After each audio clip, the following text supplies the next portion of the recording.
Coming up on this episode of Coordinated. Honestly, I think I've had a few every year.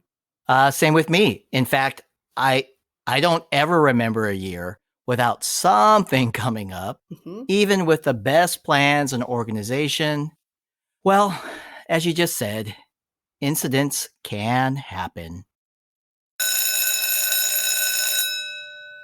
Greetings, AP coordinators, and welcome to Season 6 of Coordinated. Thanks for joining us as we get ready for this year's AP exam administration. Our goal? Help AP coordinators create the optimal testing experience for AP students. And that means we have a lot to cover. Derek Cometa, former AP coordinator, now director, AP coordinator experience for the AP program. And I'm Rachel McBride, AP coordinator and school counselor at Mayfield High School. Welcome to the podcast for AP coordinators. Welcome to Coordinated. Hello, AP coordinators. I'm Kim Casey, Director at AP Exam and Operational Publications. In case you missed the recent breaking news on this very podcast, I'm happy to share there's a new support available for proctors. Specifically, it's an additional resource for administering extended time during AP French, German, Italian, or Spanish language and culture exams. It's a guide called Administering AP World Language Exams with Extended Time.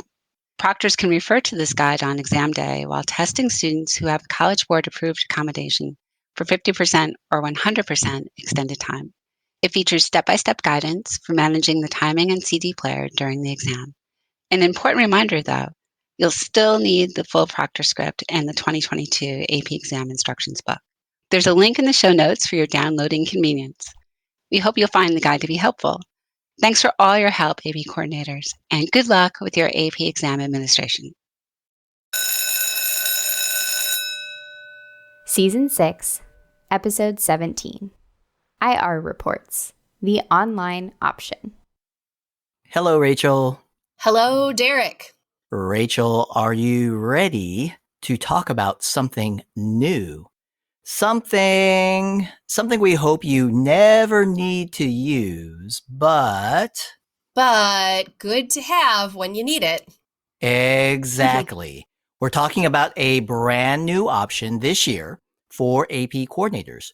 We're talking about the online option to submit an incident report through AP registration and ordering. And I'm saying the word option over and over again because the paper option still exists as well. And hey, obviously, we're hoping there's no need to file an incident report in the first place, but incidents happen. Honestly, I think I've had a few every year. Same with me. In fact, I don't ever remember a year without something coming up, even with the best plans and organization.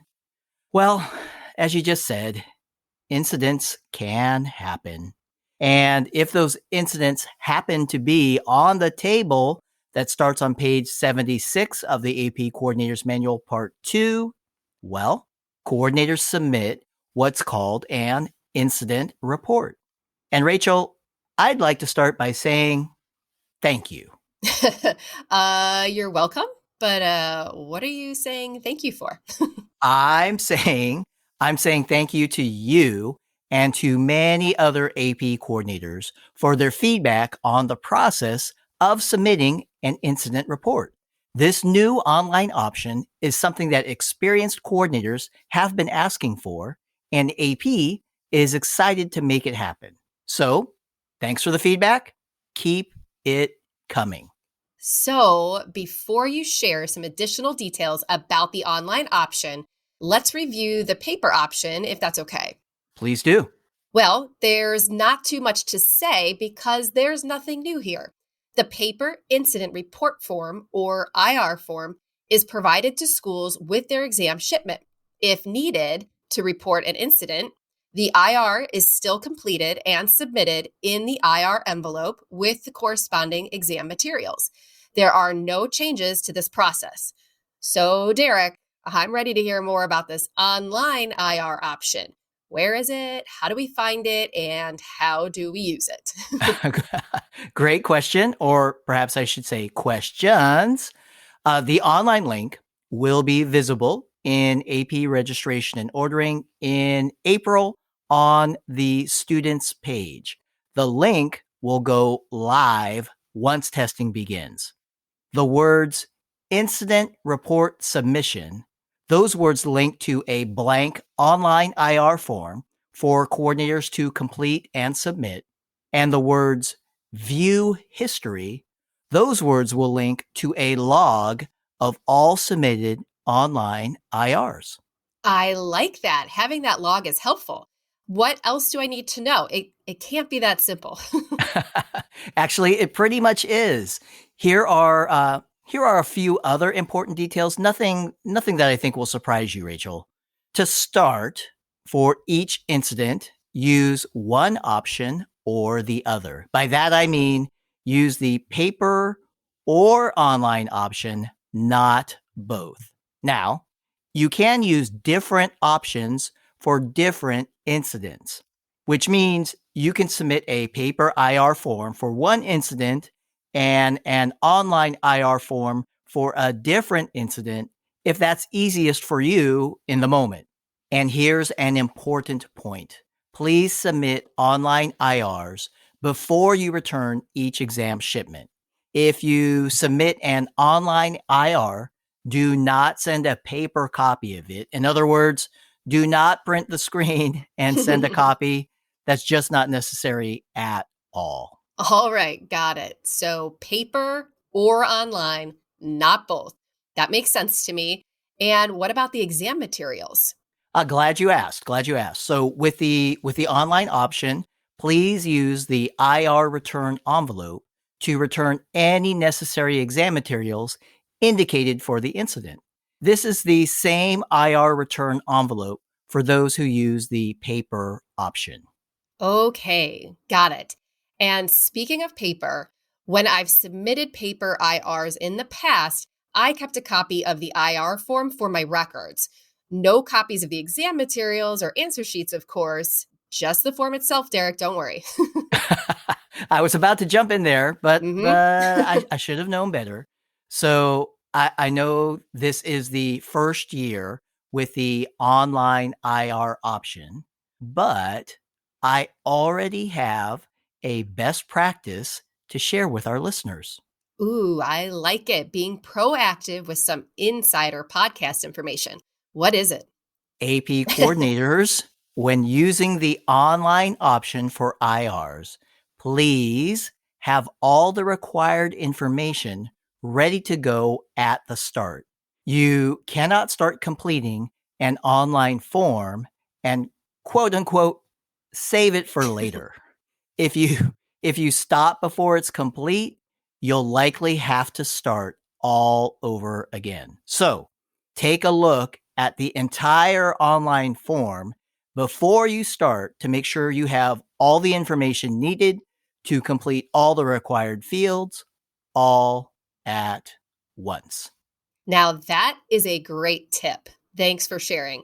We coordinators appreciate little things that help save us precious time during AP exams. Every minute counts.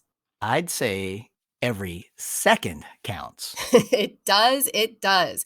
And speaking of making time count, Derek, I got to run. I have randomized seating charts to create for next week. Sounds good. Well, thanks for the time, Rachel, and thanks everyone for the time as well. This is the last episode of Coordinated before AP exams begin.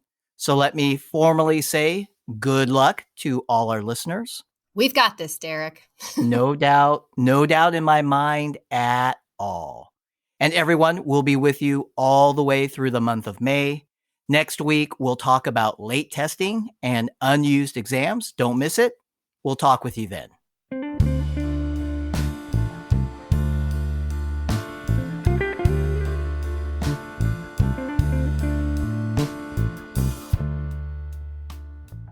Coordinated is recorded, produced, and engineered by Derek Cometa.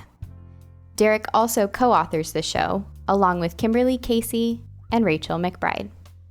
Audio review by Elisa Aloyo, Dale Glazer, and Tierra Pinto. Our executive producer is Edward Biederman. Podcast logo courtesy of the amazingly talented Amy O. Amy is enjoying her senior year at Savannah Arts Academy. We thank Jackie Ray for our theme song, Good as Gold.